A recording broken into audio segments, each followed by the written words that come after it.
no one has all the answers because your life looks a lot different than my life. And that's okay. And that's my goal. My mission is to really support wives because wives change the world at home, but they could also change the world outside of home.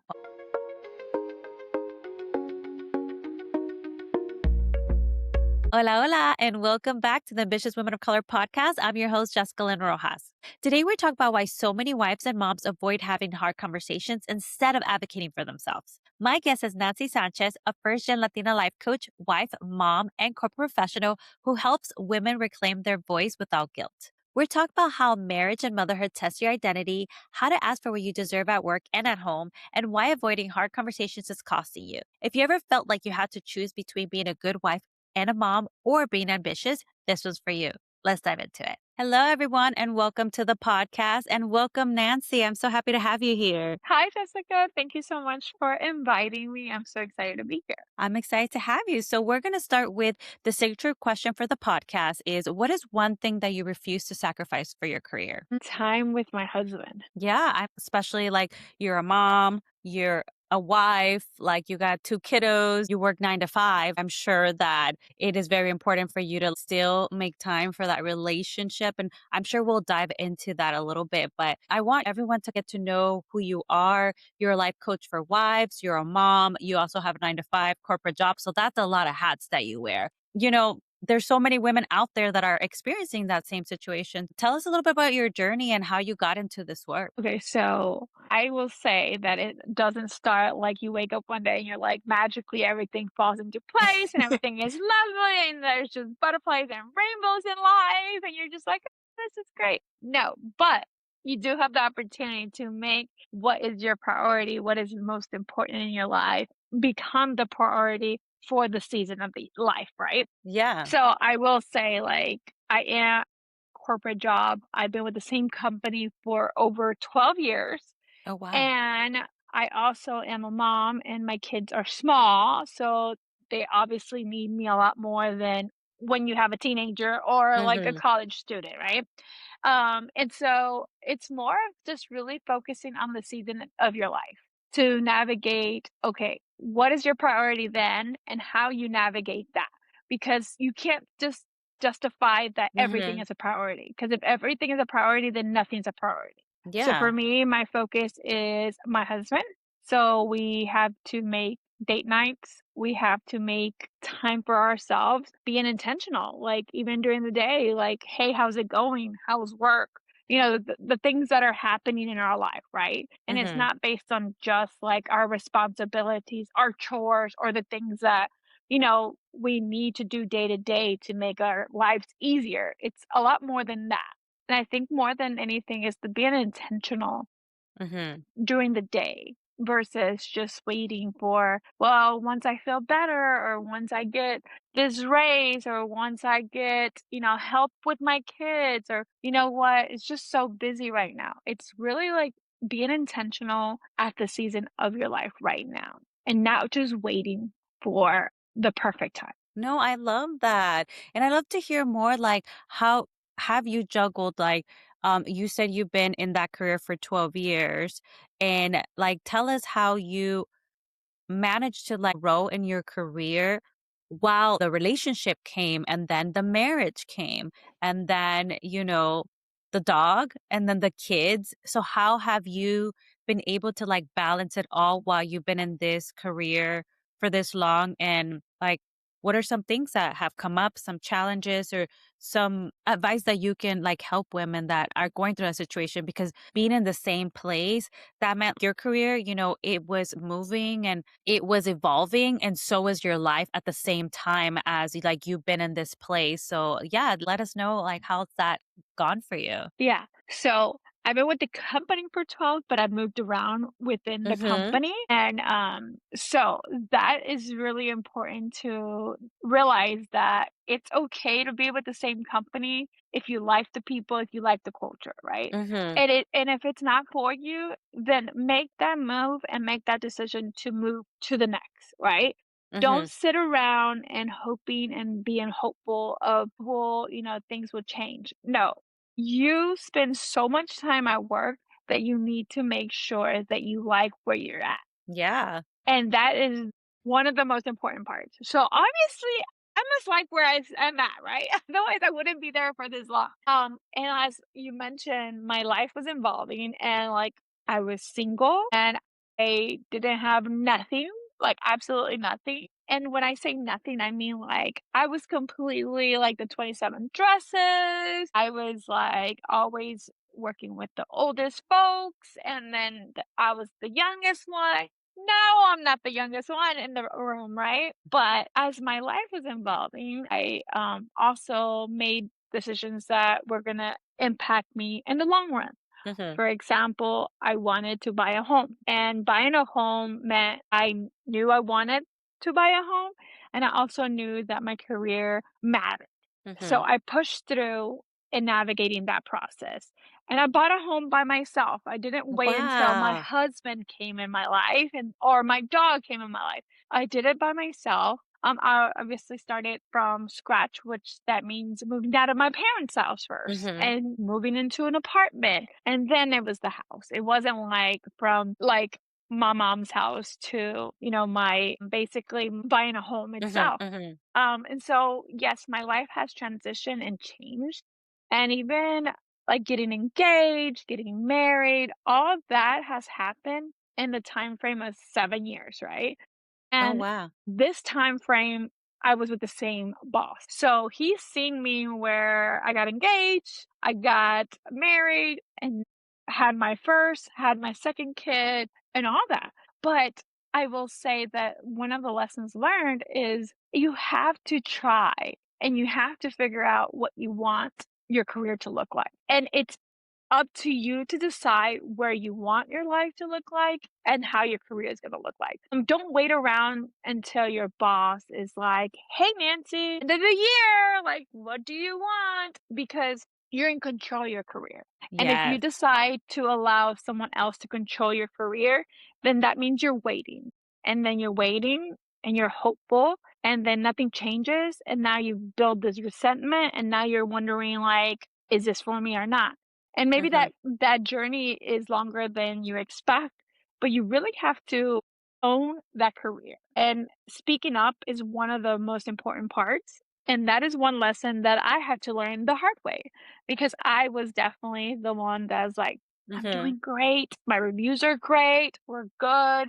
I'm getting my yearly raise, but I wanted more and I Yeah. deserved more. And that's when you have to speak up. So Yeah. overall, it's really up to you to decide how your career looks like. If the 9 to 5 is your thing, then you really have to push through and make it like, even if the pathway of someone else's career to become the VP was like a straight line, maybe yours is zigzag, but you can get there. But it's up to you to get there. And it's okay. And like you get to design it and go through it the way that's best for you. Because, like, for you, right, you were with the same boss for 7 years. And in those 7 years, you had major life transitions. And first of all, like, I'm so proud of you for buying a house on your own without like waiting. That's already showing you took control over your life and you went for that big purchase and buying the home. And I'm sure it was helpful, when you did get married. I don't know if that's the home you guys moved into, but I'm sure that made it easier and made it helpful. And I want to like highlight that, for those that don't know, and you and I are great friends, and I know that we've coach each other and I love that. So I know that recently I coached you in some like opportunities for that you were wanting to talk to your boss and kind of prepping for that conversation, and I was really impressed by just the approach that you took and how you, without telling everybody, I want you to tell the story, but just like how did you, take that moment. And I know that you have been doing this for your whole life of like taking control, and sometimes, you need to think about it or, do some peer coaching or some self coaching. But like, I just want you to share that situation with everyone so that they can see, like, hey, maybe I'm in a situation where I'm having doubts about like speaking up or advocating for myself, and just like how that actually turned out to be something positive. And if you hadn't done it, you wouldn't be where you are right now. Yeah. So I'll say this. I've never been written up at work. I've never, like, gotten in trouble or anything like that. But I promise you that asking for a raise was that scary. Like, "Oh my god, Imma lose my job."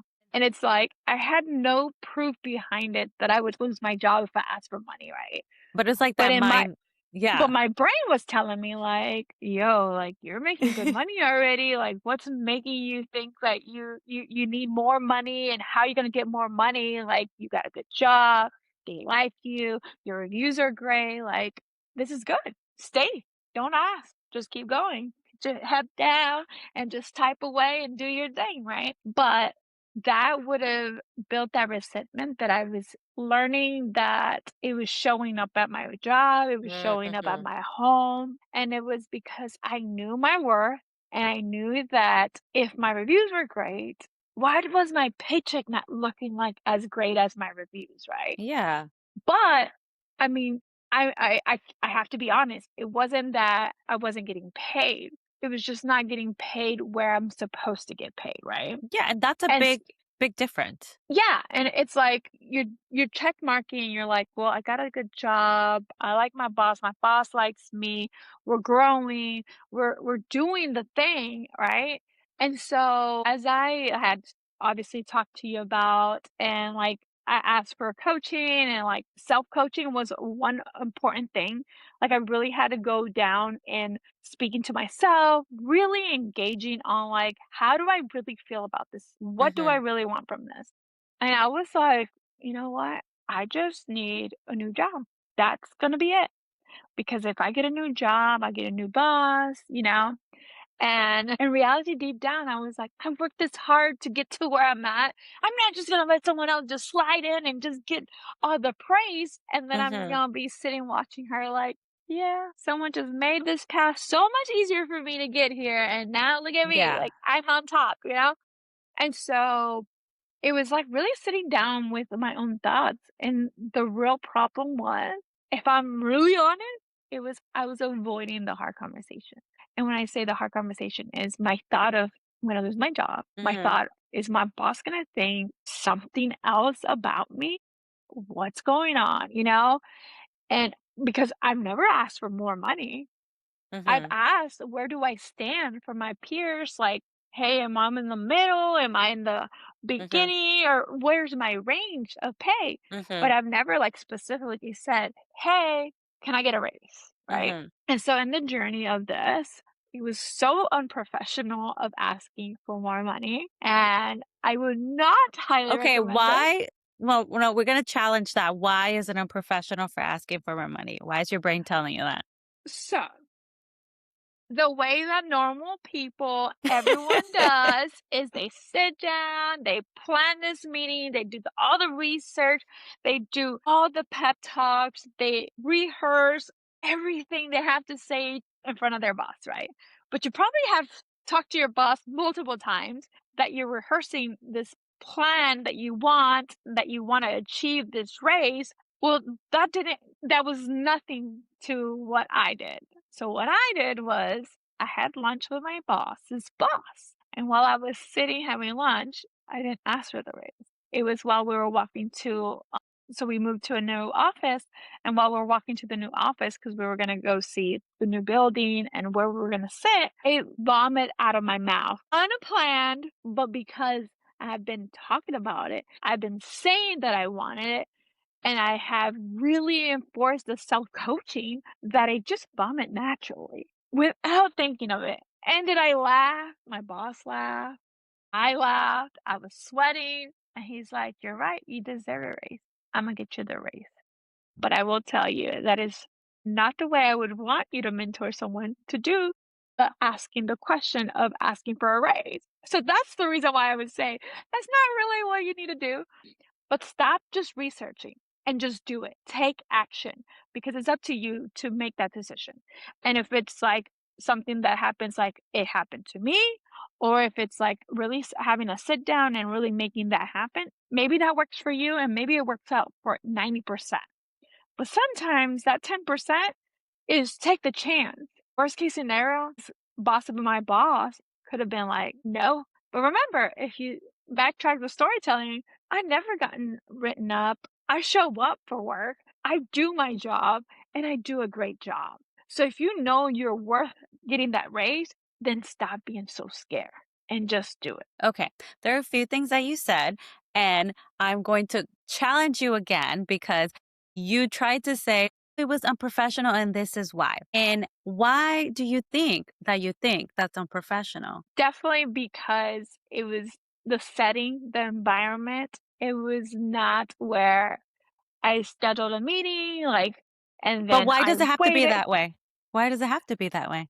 Like, who Well, I told you do that that's how it has to be? well, I do work for corporate America, so yes, that's why. So I don't know, like, what do y'all do in your No, no, company? no. I'm just saying that, like, okay, like, I want you to really think about how you were feeling in that moment when you're having that relationship.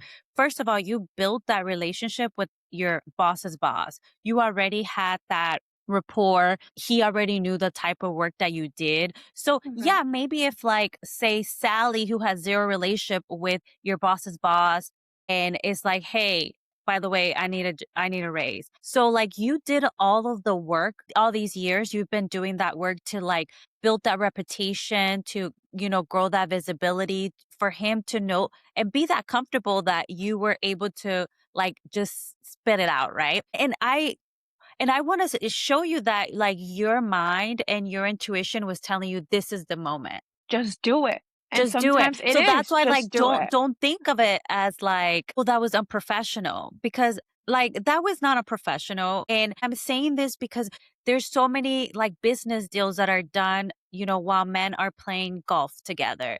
They're not saying that that negotiation or that settlement was unprofessional, no. So that's why I the only reason I'm challenging you is because these are the things that we're told, right? "Oh, it needs to be this certain way, otherwise you didn't do it right." So I just And wanna, like, sometimes challenge that.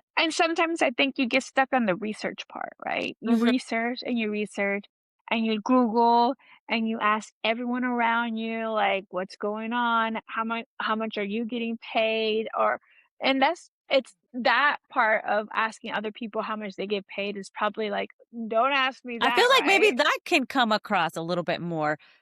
And not that I am all about like salary transparency and talking about it and having that conversation, but like for other people, they might feel uncomfortable. Like, why is she asking me that? Like, Mhm. right? So that's why I just wanted to challenge you because I feel that you knew that that was the right time to do it, and that's where the like confident Nancy came out. Even if you were scared, because confident doesn't mean like not having fear. It means that you knew that that was the moment. Had you waited and planned it and scheduled it in his calendar and showed up, like it wouldn't it wouldn't be that Nancy that showed up and was like, "Hey, you know what? I know my worth and I need a raise." And you didn't maybe say it that way, but that's what you were Absolutely. feeling, right? Yeah, and I will say it happened fast, and my paycheck got immediately the raise that See? needed to be to happen, right?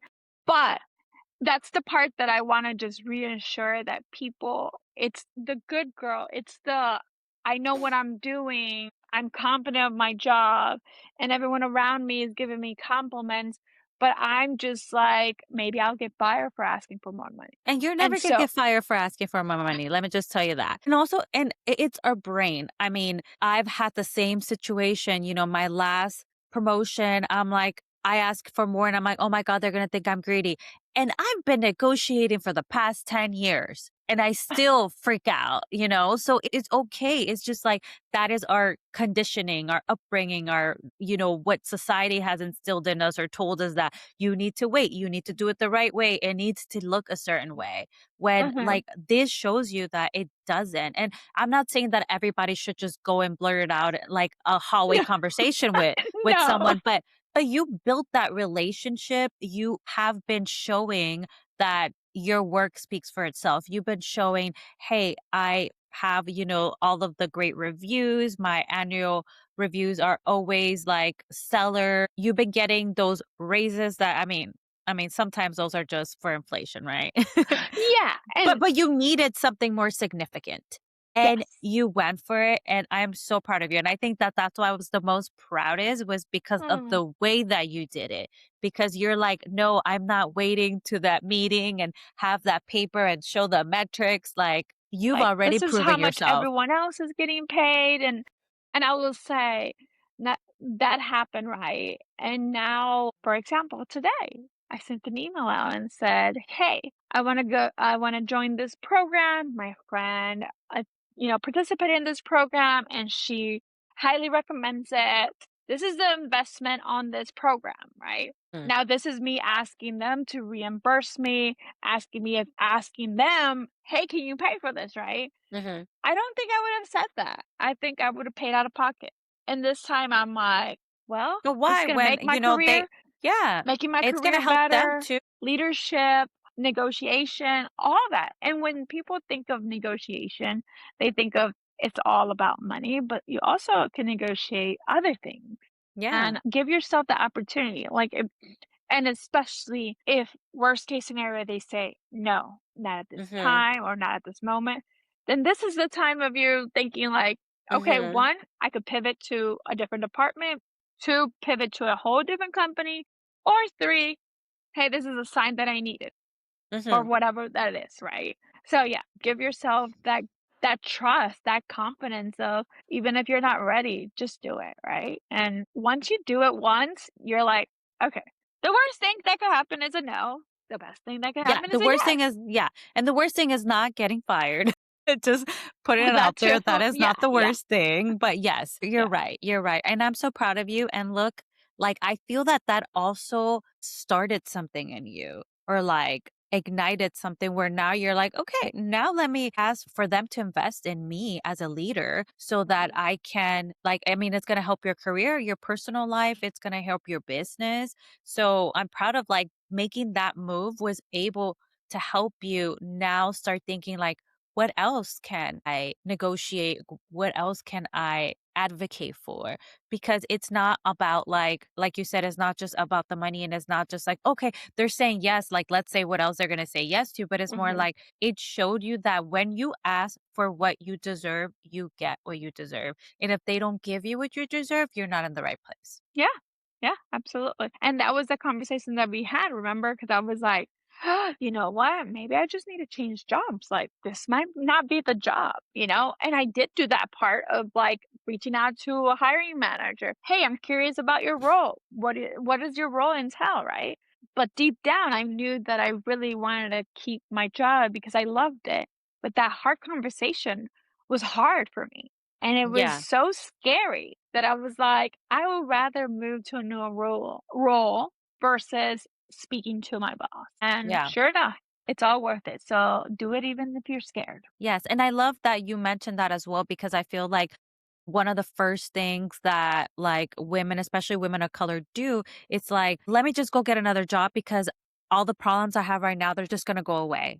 Mm-mm. And if I go to the new place, it's like I start all over versus like you did, because we both talked about this. And I was like, if you want to grow in your career and you want to go outside, this is like a way that you could. But if you want to stay, you did all that hard work of the self coaching that you're like, okay, let me dig deep. Am I trying to leave because I'm afraid to speak up and advocate for myself? So I'd rather leave into another role? Or am I trying to leave into another role because it's gonna grow my career in a different direction or it's gonna allow me more Mhm. opportunity for growth depending on like where you stand in the company right now, what opportunities there is for you to grow in that space, right? So Yeah. you had those two options and you chose what you deep down knew that what you needed was to advocate. And had they said no, then maybe you would have been like, okay, then maybe I need to go to another direction because there's not much opportunity for growth here. But it like proved you wrong and it showed you, hey, there is opportunity. I was able to make more money and I don't need to like leave to escape the problems that I think or the things I'm trying to avoid. And it also gave me the reassurance that they do believe in me. They do know that Yes, I'm worth, because but you are. yes, thank you. I know I am, but you also have to remember that your manager, your supervisor, and them, they might have other things in mind that is definitely not saying that it's a bad thing, but it might not be something that they're thinking about every It's day, not top all of day, mind. Yes. you know? Yes. Yeah. And so this is something to consider too, because I don't want you to go out and be like, well, they should know. No, they No, don't they know. don't. That's not their job. Their job is like they have other priorities in the company that they are responsible for, and they are expecting for you to be responsible for your career growth. So that was another thing that like I talked to my clients, and I know No. we've talked about that is that like you go and you tell them what you need. You go in a solution oriented approach like, "Hey, this is what I need. I'm not asking, do you think I can get promoted? Do you think my work is good enough for a promotion?" No, it's like, "Hey, I want to get promoted and this is what I need from you." And then they Yes. can help you because again, like you said, they're not thinking about that. It's not that they're bad bosses. It's just that they have all these other priorities keeping the company, functioning that is up to you to like ask for what you need and ask for how they can help you instead of like, "Hey, do you think that I can get a raise one day or that my work speaks enough to get a raise or that it's good enough for a raise? Or do you think one day I'll get one?" Like, it's And your ob responsibility. and obviously, if you're listening to this episode, the chances are that you're ambitious, so you don't Yes, have to worry about being a bad employee or not doing good enough. exactly. Chances are you're already on top of the line and doing above and beyond, so take the risk. Yes, yes. No, I love this. And I also want to give, opportunity for you to talk about like you're also a life coach for wives. So I want to, kind of give this space for especially for our audience that there are wives that listen to this, there's moms that listen to this. So like I know we've talked about like navigating the career, but then now I would love to shift like navigating like the marriage and the motherhood because I know that one of the things you say is that marriage and motherhood don't and your ambition, right? Like they just test your identity. So walk us through that and like kind of talk a little bit more about your approach to motherhood and marriage and how you're able to still be able to be ambitious and grow in your career while you're also having that identity and being present for the people that you love. Yeah. So we all have big hats to carry and like we could put it on and then take it off, right? But like a wife hat, a mom hat, those don't come off. But it's up to you to decide if that is the role and identity that you're gonna focus on and be like for me, example, I'm Albert's wife, right? Or am I gonna be introduced Nancy? Which one is it, right? And it makes a big difference, right? I will always advocate for being a wife. I would always advocate for being a mom, but it's up to you to decide what and how does that look like for you.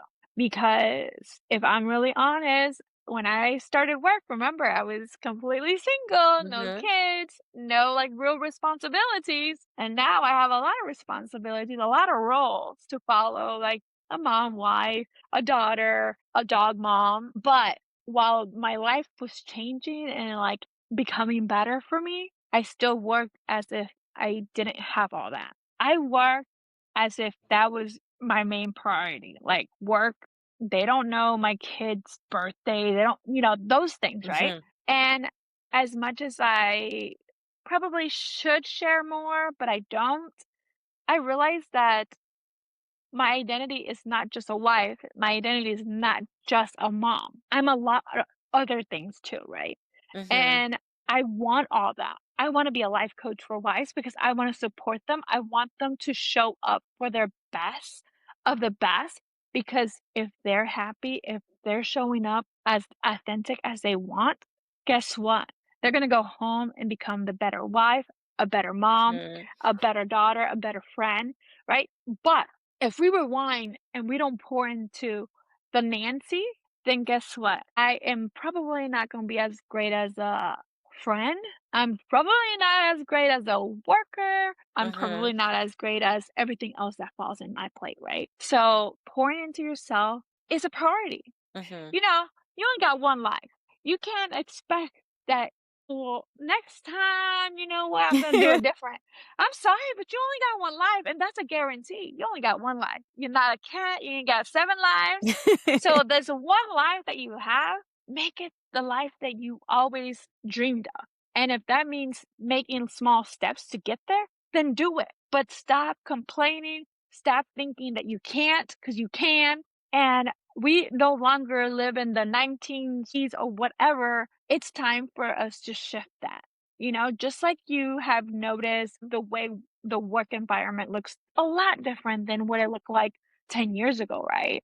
Like, Mhm, for example, Jess works from home. Kudos to her, right? I still work in the office 5 days a week. So my life probably didn't shift as much as other people's life have shifted in mhm, the work environment, right? But just like things change and it moves fast, January hits and all of a sudden, hello, we're in December. Oh my God, New Year's coming up again. Like things mhm. are moving fast. So it's up to you to keep going and achieving what you want. Even if you think, I will never reach this big dream, guess what? You will.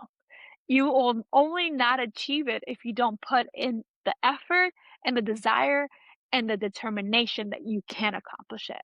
Because people are gonna be like, maybe not cheering you on, maybe don't even know what you do or don't do, right?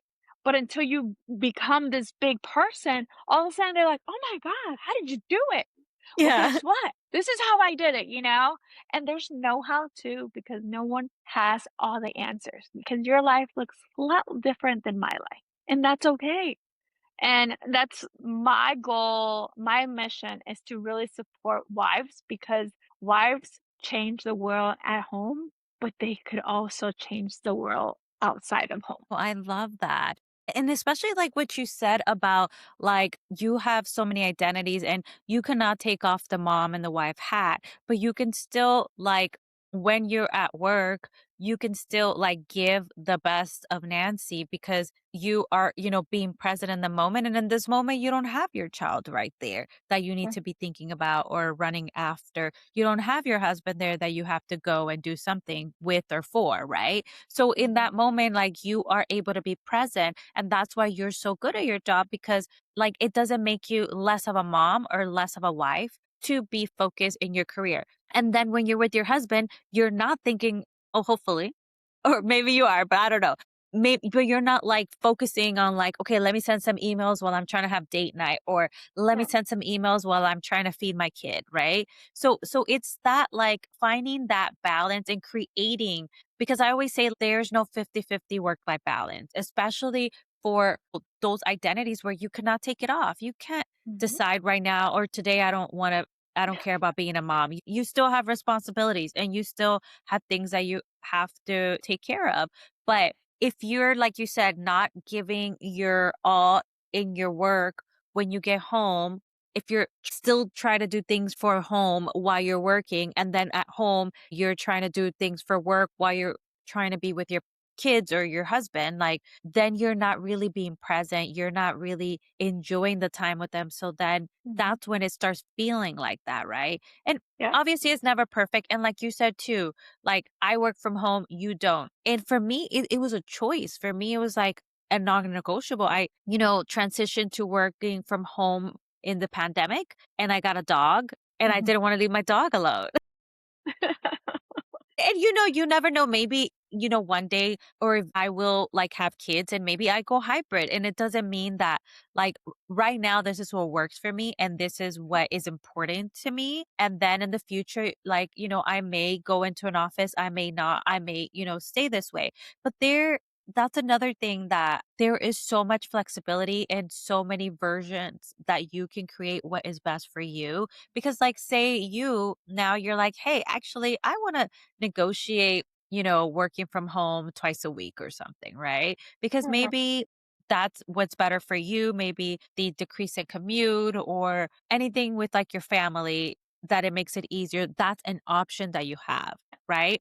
But then maybe you like going into the office because you could just focus on the Nancy corporate girl instead of like Nancy the wife or Nancy the mom. So it's just like designing what is like the best for you and your season right there. Because yeah, again, like maybe in 2 years, working from home is what's best for you.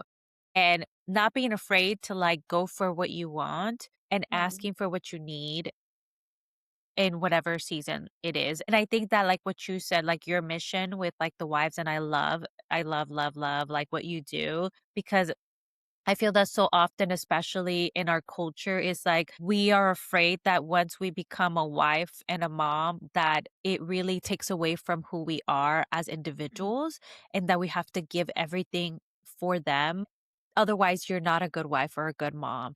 I love that you have been a role model, like your career has still moved forward even with all of these changes, and that you get to coach other women to know that just because you got married or just because now you have a child doesn't mean that your life ends and you can't be ambitious and you can't be fun and you can Yeah. like have time for yourself. And yeah, I'd love to like dive into a little bit of that because I know that you've done like solo trips, you've done solo mom trips with your kids. Like you are finding what works for you and not letting, that identity be like a barrier for you to be able to design the life that works for you. Yeah, absolutely. And it doesn't just happen overnight, okay? It's a lot of work that you put in behind the scene, the things that people don't see.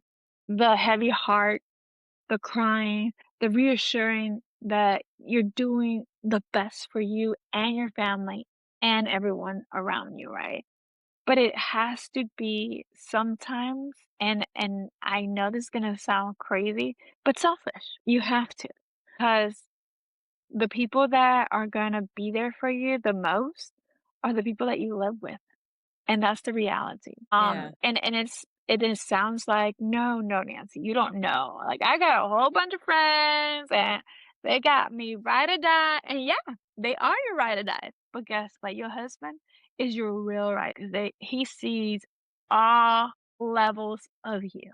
So prioritizing him, prioritizing your kids is important, right? But you could only become the person that you wanna become is when you pour into yourself and you're selfish.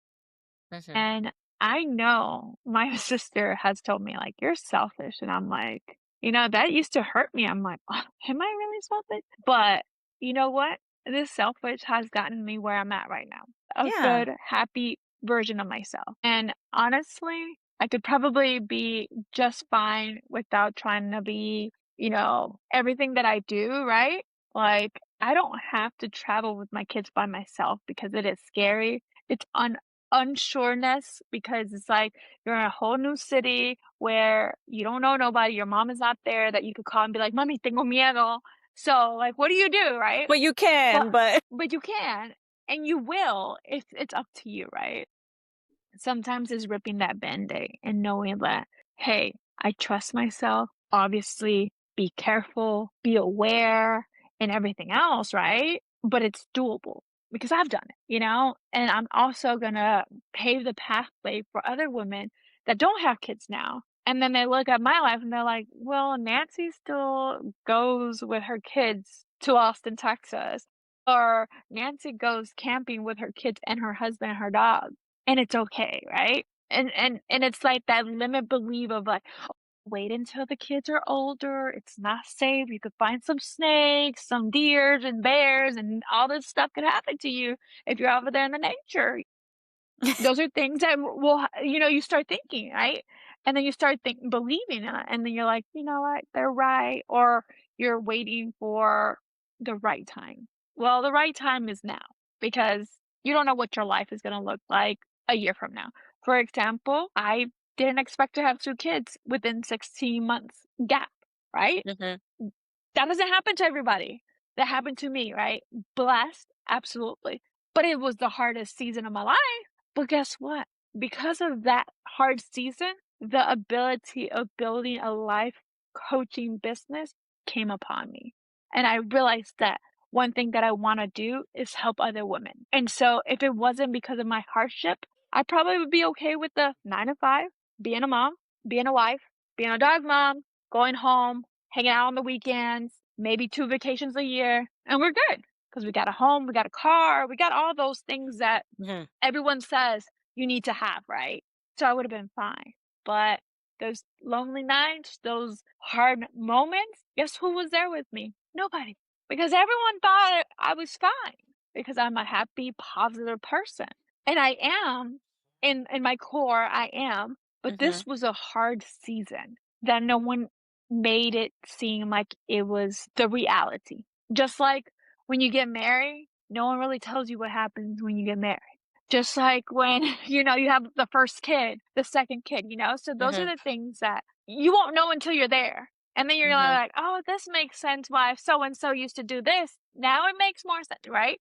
So it's really navigating and trusting yourself and being okay with being uncomfortable and leading into the I trust myself, I believe myself, and I can do this. You drop so many gems. Like, first of all, I love the like selfish and I love it because again, like in our culture, that is Mhm. something that that comes across as a bad thing. And like you said, you maybe the first time or the second time or especially when somebody like your sister, like your family is saying that, then you're like, "Oh my god, they're saying I'm a bad person." Because like in our culture, being selfish equates to I'm a bad person. I don't care about others. I only care about myself. But if Nancy didn't take care of Nancy, she wouldn't be doing all the things and being able to be great at her job and be great mom, a great wife, and now a great life coach for wives. Like that showed that like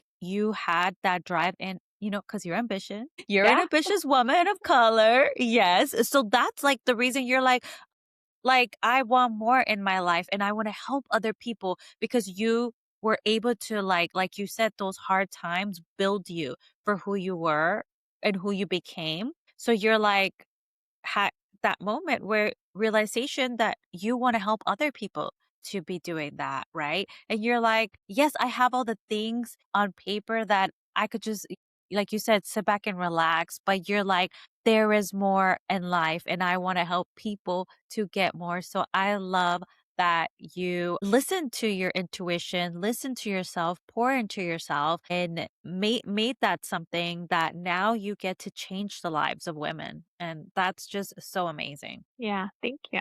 And I love all the wives, trust me. Wifehood is the real hood that you wanna be in. Well, hopefully I join that hood sometime. All right. So before we end the episode, I would love to do some like rapid fire quick responses that you could take away. So, what is the biggest mistake that women make when avoiding hard conversations? Waiting and allowing resentment to build. Yeah. Because, like you said, you're just going to be like resenting your job and not wanting to be there because you didn't even ask for what could have been a yes. Mhm. Yeah. All right. One phrase to remove from your vocabulary when asking for what you deserve. So I've been thinking. You don't have to be thinking because you already know what you want. So stop saying, "So I've been thinking." Remove that and own, "Hey, I know that I've been with you for X years and I deserve a raise." Yes. Love it. Okay. What's a green flag that your partner supports your ambition? Ooh, so many. For example, guess who's watching my babies right now? My husband, while I'm recording. Yes. Super dad. We love that. Okay. One boundary every working wife and mom should set. 10 minutes a day to do something for yourself. And that could be journaling, meditating, taking a 10-minute bath instead of a 2-minute bath, whatever the list could go on and on. Yes. And I challenge those women who are like, I don't have 10 minutes to really, really dive into that. Like, why are you making 10 minutes for yourself? Because even if it means 10 minutes that you stay in the car before you get out of the car to go home, like that alone, and pop in like a meditation or quick podcast, like that alone is something to give to yourself rather than nothing. Yes, I love that. All right. So thank you, Nancy. So what is one thing that you want listeners to take away from today to help them advocate for themselves in their careers, in their marriage, and in their lives without guilt? Just take the risk because the risk that you don't take today is the risk that you regret in the years to come. Because those risks are actually the opportunity for you to grow and you deserve to grow. Yes, thank you so much. Oh, I love that. All right, and tell us all how they can work with you. Can they find you, and what do you offer to life coaching for wives? Yeah, absolutely. Well, Jessica, thank you so much. This has been fun. So I am the Nanci Sanchez at Instagram, and Nancy is spelled with an I. And you could also email me at the Nancy Sanchez at gmail.com. And I offer one on one coaching for 4 weeks, 6 weeks, or 12 weeks. And I will look forward to any DMs. So if you hear this and you're like, this resonated, or you're crazy, I'm not brave enough to do this because I'm supposed to do this, please DM me and I'll be happy to just chat or send you voice messages and just stay connected. And she is really good at responding and those voice messages. So, yes, well, thank you again so much, Nanci, for joining us on the podcast and for sharing all of your knowledge, expertise, and your story so that other wives and other, working moms can go for the ambitions that they have and be able to still grow in their career and have fulfilling lives with their husbands and their kids and have full lives and give in to themselves. So thank you so much for today. Thank you. I hope you got exactly what you needed from this episode and that at least one thing clicked. One shift, one conversation, one thing you could actually try this week.